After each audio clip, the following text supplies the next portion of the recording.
Ticho buďte, lebo pôjdete von. Bol raz jeden Pentagón. V Pentagóne bývala Mária Rigová a túžila po láske a po dieťatku. Jozef, ktorého všetci volali Jojo, raz keď išiel z lesa, stretol krásnu Máriu a na prvý pohľad sa do nej zaľúbil.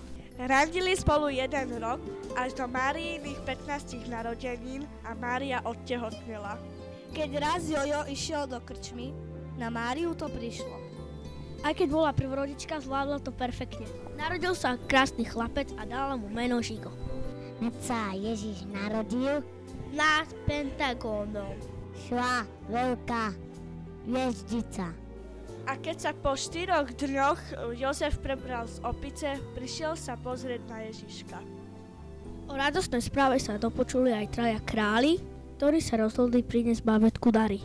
Medzi časom miestni uživatelia vykradali Jozefové auto. V tom jeden z nich stretol niekoho zvláštneho a hovorí mu: Hej ty, čo tu stojíš, ty kokot?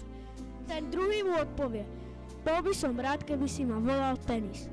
K užívateľom prišli 3 králi a pýtajú sa ich, kde nájdu Máriu s deckom. Uživatelia ukázali 3 kráľom kolísku s Ježiškom.